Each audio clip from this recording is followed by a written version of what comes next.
नमस्कार दोस्तों, ज्ञान सरिता में आपका स्वागत है। हम टेक्नोलॉजी के युग में रह रहे हैं। हर दूसरी चीज की तरह टेक्नोलॉजी के भी दो पक्ष होते हैं, अच्छा और बुरा। अगर इसका इस्तेमाल अच्छाई के लिए हो तो वरदान साबित हो जाती है, अगर इसका इस्तेमाल बुराई के लिए हो तो अभिशाप साबित हो जाती है। इस वीडियो में हम टेक्नोलॉजी से जुड़े एक ऐसे ही दुरुपयोग के बारे में बात करेंगे जिसके माध्यम से लोगों को ठगा जाता है, उन्हें कई प्रकार से नुकसान पहुंचाया जाता है। और ये विषय है साइबर क्राइम। जो आप जानते हैं कि हमारी जिंदगी मोबाइल फोन कंप्यूटर से कितनी गहरी जुड़ी है। चाहे बैंक का काम हो, शिक्षा हो, स्वास्थ्य हो, शॉपिंग हो या रोजगार से लेकर ट्रेवल तक, हम हर चीज के लिए अपने फोन और कंप्यूटर पर डिपेंड है। ये जो साइबर ठग होते हैं, हमारी इन्हीं गतिविधियों के दौरान हमें ठग लेते हैं। वो हमें इसलिए ठग लेते हैं क्योंकि हम पूर्ण रूप से सचेत नहीं होते हैं। जो कानून प्रशासन ने साइबर क्राइम से बचने के उपाय कर रखे हैं, वो सारी चीजें तो अपनी जगह हैं, लेकिन जो हम बचने के लिए उपाय कर सकते हैं वो हम नहीं करते हैं, तो इसीलिए हम उसका शिकार हो जाते हैं। जैसे अब बैंक से अगर कोई कॉल आती है तो बैंक का कोई अधिकारी बन के हमें कॉल करता है और वो कहता है कि आप ओटीपी बताओ, तो हम नहीं बताते क्योंकि हमें पता है कि ओटीपी बैंक नहीं मांगता है, तो हम ओटीपी नहीं बताते हैं और हम साइबर ठगी से बच जाते हैं। ज्यादातर मामले में कुछ लोग शिकार भी हो जाते हैं। ये जो बैंक वाला केस होता है, इससे हम क्यों बच जाते हैं? क्योंकि हमें पता है कि बैंक ओटीपी नहीं मांगता है और इसके प्रति हमें सचेत किया जाता है। तो एक ऐसा केस है जिसके बारे में ज्यादातर लोग जानते हैं कि ओटीपी मांगो तो बच जाओ। पर साइबर ठग जो होते हैं उनके पास सिर्फ यही एक माध्यम नहीं होता है, सिर्फ ओटीपी वाला। उनके पास कई माध्यम है जिनके माध्यम से वो ठग लेते हैं। और ज्यादातर हम जब हम ठग जाते हैं तब हमें पता चलता है कि अरे ऐसे भी ठग लेते हैं, साइबर ठग। तो आज की इस वीडियो में मैं आपको 10 ऐसे तरीके बताऊंगा जो इस समय न्यूज़पेपर्स में आते हैं और जिन तरीकों से जो है लोग ठग जाते हैं। तो वो जो 10 तरीके हैं उनके बारे में आप जब जानेंगे तो आपको पता रहेगा कि ऐसे ऐसे माध्यम से भी साइबर ठग हमें ठग रहे हैं, तो आप अपना बचाव कर सकेंगे। क्योंकि साइबर क्राइम जो होता है, अगर हम उसके प्रति सतर्क रहें, हमें सचेत रहें, तो हम उससे बच सकते हैं। गवर्नमेंट, प्रशासन, सुरक्षा जो होती है साइबर से जुड़ी, वो सब कुछ तो प्रशासन तंत्र अपना काम करेगा, लेकिन हम कितना सचेत हैं उसके लिए हमें तैयार रहना चाहिए। हम कितना सचेत हैं ये हमें जानना चाहिए। तो आज की इस वीडियो में हम इसी पर बात करते हैं। चलिए शुरू करते हैं।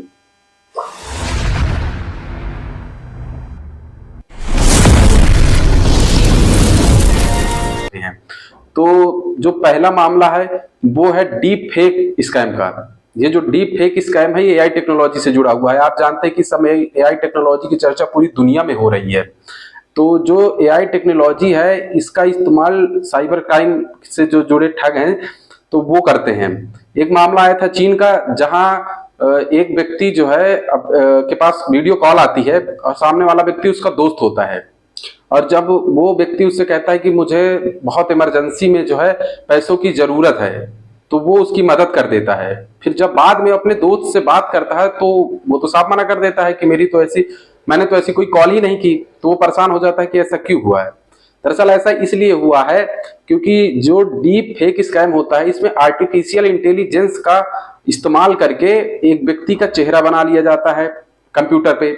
जैसे कि कोई व्यक्ति आपके दोस्त की फोटो ले और जब वो आपको वीडियो कॉल कर रहा हो तो उस फोटो से वो उस चेहरे को जो है अपने ऊपर इस्तेमाल कर ले कंप्यूटर के जरिए। तो जब वीडियो कॉल होगी तो आपको लगेगा कि सामने वाला तो हमारा दोस्त ही है। तो और इतना ही नहीं, फोटो इस्तेमाल करने से चेहरा तो दोस्त के जैसे लगने ही लगेगा, साथ में वॉइस जो है वो भी आर्टिफिशियल इंटेलिजेंस के जैसे बिल्कुल आपके दोस्त के तरह ही बना दी जाएगी। और इसके लिए आपके दोस्त के सोशल मीडिया अकाउंट से या जो पब्लिक में उसके वीडियो फोटोज होंगे उनको उठा के उनका इस्तेमाल कर लिया जाएगा। तो ये एक तरीका इस समय प्रचलित हुआ है साइबर क्राइम से जुड़ा हुआ, जहां आर्टिफिशियल इंटेलिजेंस का इस्तेमाल करके लोग जो है जो साइबर ठग होते हैं वो आपका दोस्त बन के आपका जो पति है या आपकी पत्नी है या आपके रिलेटिव है, उनका जो चेहरा होता है उसका इस्तेमाल करके कंप्यूटर के जरिए वो आपको वीडियो कॉल करेंगे या फिर कॉल करेंगे और आपसे पर्सनल डिटेल मांगेंगे कि फलाना मुझे ये, चाहे आप जैसे आपके पति चले गए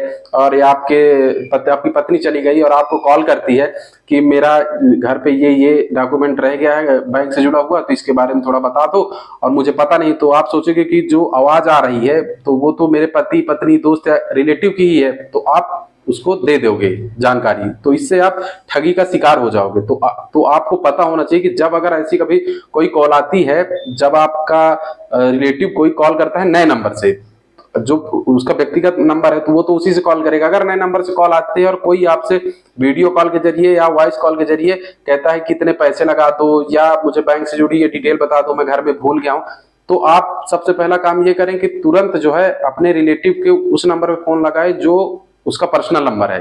कभी भी नए नंबर से कॉल आए तो उस पर बिलीव ना करें, एक बार क्रॉस चेक जरूर कर लें। अपने जो रिलेटिव हैं उनके नंबर पे लगा के चेक कर लें कि क्या उन्होंने ही कॉल किया है या फिर ये साइबर ठगी है।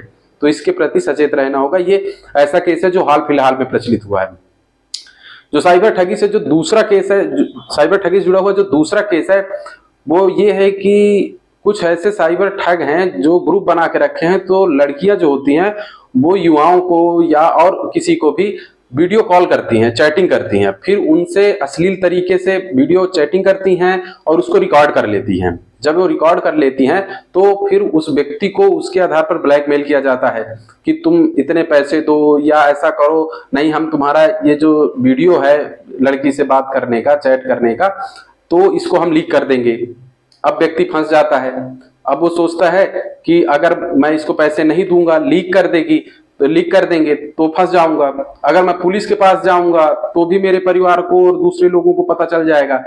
साइबर ठगेबाज जानते हैं कि जब आप ऐसे वीडियो में फंस जाते हो, आपको कोई ऐसी कॉल की जाती है सामने से अश्लील कॉल और आप उसके शिकार हो जाते हो, तो वो जानते हैं कि आप पुलिस के पास भी नहीं जाओगे और आप पैसे भी दोगे क्योंकि आप नहीं चाहोगे कि उसको फैला दे।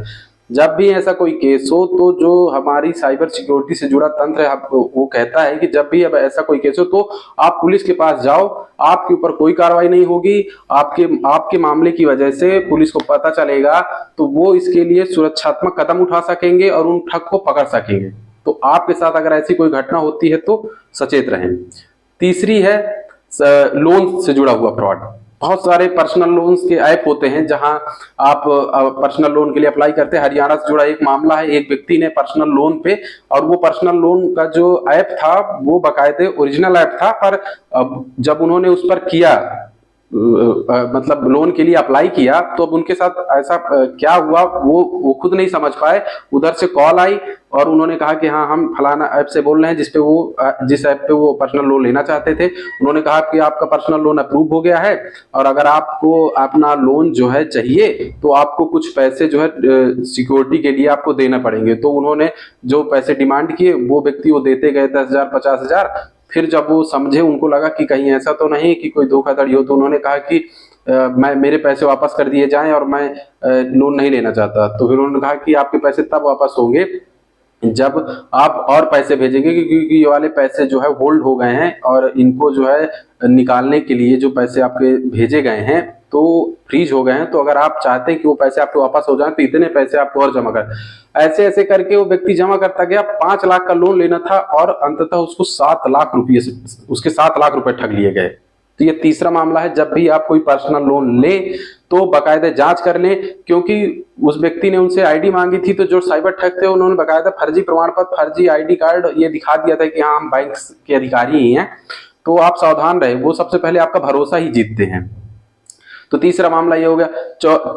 चौथा जो मामला है जैसे OLX हो गया। बहुत सारे लोग हैं अपना सामान घर में रह के बेचते हैं। तो इससे जुड़ा एक मामला आया था कि एक व्यक्ति थे जिन्होंने OLX पर सामान बेचा। सामने से फोन आया कि हाँ मैं बायर हूं, मैं खरीदना चाहता हूं आपका सामान।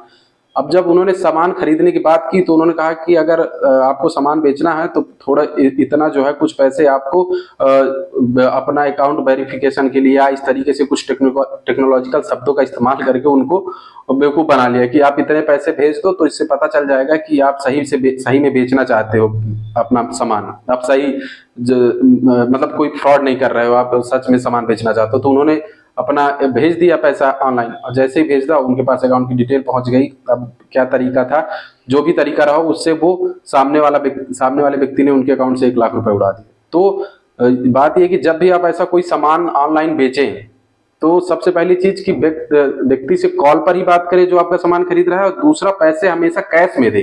पहले 1 रुपए का भी ट्रांजैक्शन ना करें आप पैसे कैश में ही ले, सॉरी, पैसे कैश में ही ले, और कभी भी 1 रुपए का ट्रांजैक्शन जो है ऑनलाइन ना करें, हमेशा कैश दें, तो इससे आपकी सुरक्षा बनी रहेगी। और पांचवा है बैंक से जुड़ा हुआ। आप जानते हैं कि बहुत सारे जो बैंक है वो अपनी ऐप जारी करते हैं, जहां आप उनसे वहां बहुत सारी सर्विस ले सकते हैं। आप चेकबुक के लिए अप्लाई कर सकते हैं, एटीएम के अप्लाई से कर सकते हैं, कस्टमर केयर के लिए वहां आप देख सकते हैं अपनी शिकायत का समाधान करने के लिए। तो हो क्या रहा है कि अगर जब ऐसे ऐप में आप जाते हो और जैसे मान लीजिए आपको चेकबुक चाहिए और आप चेकबुक के लिए उसमें अप्लाई कर रहे हो और आप सही से अप्लाई नहीं कर पा रहे हो, ऐसा कुछ भी, तो जो साइबर ठग होते हैं तो उनके पास कई बार डाटा होता है और उनको पता चल जाता है कि ये व्यक्ति जो है चेकबुक के लिए देख रहा है या कुछ भी, तो उधर से तुरंत कॉल आती है जिस समय आप अपना काम कर ही रहे होते हो कि मैं ये फलाना बैंक का अधिकारी बोल रहा हूँ, क्या आप चेकबुक के लिए अप्लाई कर रहे हैं, और आपको लगता है कि मैं चेकबुक के लिए अप्लाई कर रहा हूँ तो जरूर इसी बैंक से जुड़ा हुआ व्यक्ति ही कॉल किया होगा, तो आप डिटेल देने लगते हो। ऐसा ही एक केस हुआ था, एक व्यक्ति चेकबुक के लिए अप्लाई कर रहा था और उधर से कॉल आई और उसने भरोसा कर लिया। जब भरोसा कर लिया तो वो चेकबुक के लिए अप्लाई हो नहीं रहा था, तो भरोसा कर लिया। जैसे जैसे वो बताता गया कि आप ऐसे ऐसे करो तो आपकी चेकबुक अलॉट हो जाएगी, वो व्यक्ति वैसा वैसा करता गया। फिर क्या था, बैंक वो जो साइबर ठग था उसने उसके पैसे उड़ा दिए। तो ये भी एक प्रकार है कि ये ध्यान रखिए कि जब भी आप कोई बैंक से रिलेटेड काम कर रहे हो तो जब सामने से कॉल आए तो आप अपनी निजी जानकारी मत देना। जब भी कोई व्यक्ति आपसे बैंक अकाउंट से जुड़ी डिटेल मांगने लगे, आपसे कोई लिंक में क्लिक करने के लिए बोलने लगे, आप तुरंत सचेत हो जाइए कि ये एक साइबर फ्रॉड हो सकता है। छठा जो केस है वो ये जो कुरियर सर्विस होती है इससे जुड़ा हुआ है। बहुत सारे लोग एक जो गिफ्ट है या और किसी चीज के लिए अपना कुरियर का इस्तेमाल करते हैं, एक शहर से दूसरे शहर के लिए भेजते हैं। हो ये रहा है कि जब आपका कोई कुरियर आने वाला होता है उसी समय, अब जो साइबर ठग होते हैं तो वो तो पता ही लगा ही लेते हैं जिस क्षेत्र में उनको ठगी करना है, तो आपके पास कॉल आती है कि आपने एक कुरियर मंगाया था और आपकी ये जो कुरियर है ये गैर कानूनी गतिविधि से जुड़ा हुआ है, इसमें ये खराबी पाई गई है और मैं फलाना थाने से बोल रहा हूँ, ये अधिकारी बोल रहा हूँ और आपको अब यहाँ आना पड़ेगा। तो व्यक्ति डर जाता है पुलिस का नाम सुनते ही कि अरे ये तो मामला हो गया, और भले उसका कुरियर सब कुछ सही हो लेकिन अब पुलिस केस का नाम सुनते ही दिमाग में डर हावी हो जाता है। तो फिर वो सामने वाला ऑफर देता है कि या तो आप थाने आइए या तो आपके ऊपर इतना फाइन लगाया जा रहा है तो आप इतना फाइन दीजिए, छूट जाइए। तो फिर व्यक्ति सोचता है कौन इतनी दूर जाए, कौन इन सब झंझट से बचे, अगर 5,000 6,000 10,000 रुपए दे के मैं इस झंझट से बच रहा हूं तो दे दूं, तो वो तुरंत ट्रांसफर कर देते हैं। तो अगर ऐसा कोई केस आपके साथ होता है तो आप बिना डरे अपने नजदीक के पुलिस थाने में शिकायत करें, या जो जहां भी आपके साइबर सिक्योरिटी के लिए शिकायत हो सके वहां पर करें, और वरना इस तरीके के ठगी के आप शिकार हो जाएंगे।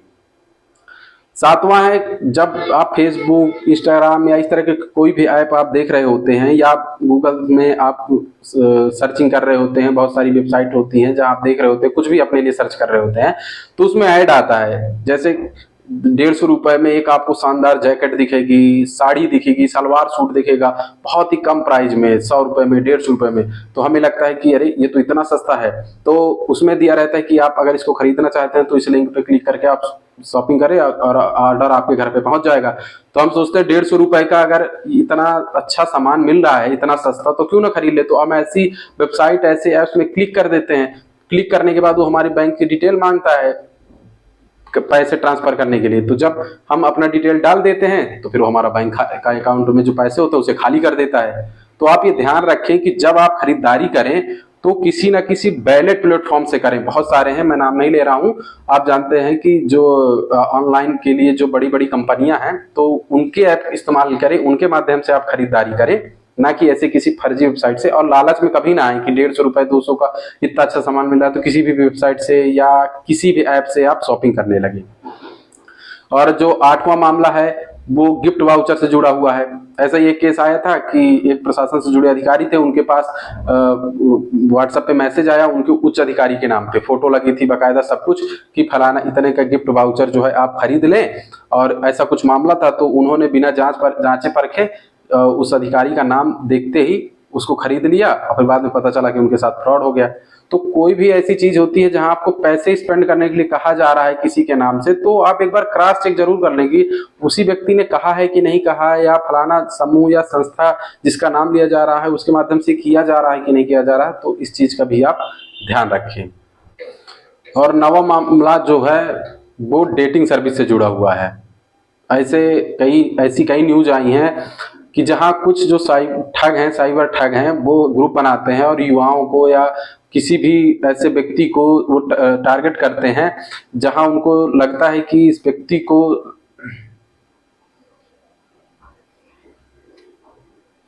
नवा मामला जो है वो डेटिंग सर्विस से जुड़ा हुआ है। साइबर ठग्स का एक ऐसा ग्रुप है, कई जगह एक्टिव है, कि वो व्यक्ति को या किसी युवा को टारगेट करते हैं और उनको किसी भी लड़की के साथ डेटिंग करने के लिए उनसे समझौता करते हैं। तो व्यक्ति को लगता है कि मुझे डेटिंग करनी है, तो उससे जो है वो ठग पैसे लेते हैं, बहुत सारा होटल चार्ज से लेके बहुत सारी सुविधाएं, निजी गोपनीयता के लिए शुल्क, ऐसे करके 10,000 20,000 ठग लेते हैं। कोई सर्विस भी नहीं मिलती और इसका शिकार कर लेते हैं। इसमें भी व्यक्ति कहीं शिकायत करने नहीं जाता कि मेरा मामला सार्वजनिक हो जाएगा। तो इस वाले केस के प्रति भी जागरूक रहें। ऐसा कोई फोन आता है, ऐसी कोई स्थिति बनती है, तो आप जो है रिपोर्ट जरूर करें, उसकी सूचना जरूर दें पुलिस को। 10वां मामला है एक सिम कार्ड से जुड़ा हुआ, कि जैसे कुरियर सर्विस में हुआ था कि कॉल आती है कि जो आपका नंबर है गैर कानूनी गतिविधि में इस्तेमाल किया गया है, और अब दूर के स्टेट का नाम लेकर बोला जाएगा कि मैं वहां इसका थानेदार बोल रहा हूं वहां से, तो आपको वहां आना होगा और आपकी सिम का इस्तेमाल इस गैर कानूनी गतिविधि में हुआ है तो आप इसके अपराधी हैं। तो व्यक्ति डरने लगता है, कहने लगता है कि मैं नहीं हूं, तो वो समझ जाते हैं व्यक्ति डरा हुआ। तो फिर वो ऑफर रखते हैं कि अगर आप जो है बचना चाहते हैं तो आपको इतना फाइन देना होगा। तो व्यक्ति उस झंझट से दूर होने के लिए पैसे दे देता है और उसका शिकार हो जाता है। तो अगर ऐसी कोई कॉल आती है कि आपका नंबर गैर कानूनी गतिविधि में इस्तेमाल हुआ है, ऐसा कुछ भी, तो आप अपने नजदीक के थाने में जरूर एक बार संपर्क करें। जब आप निर्दोष हैं, ऐसा कोई मसला नहीं है, तो थाने में जाएं, पुलिस से डरे मत, क्योंकि हम जितना अपने नजदीक के थाने से डरेंगे उतना दूर वाले हमें फंसा लेंगे, यानी जो फेक होते हैं। तो ये 10 प्रकार मैंने बताए, इन 10 प्रकार के प्रति आप सचेत रहें। ऐसे कोई मामले आते हैं तो जागरूक रहें, आपको पता रहेगा ऐसे केस के बारे में। तो ऐसी कोई घटना आपके साथ होगी, कोई आपको कॉल करेगा तो आपको पता चल जाएगा ये ठग है। तो यही मेन पर्पस था इन 10 जो प्रकार हैं जिनसे ठगी की जाती है वो आपको बताने का। तो मुझे उम्मीद है कि आप इसको अच्छी तरीके से भली भांति इससे परिचित हो गए होंगे।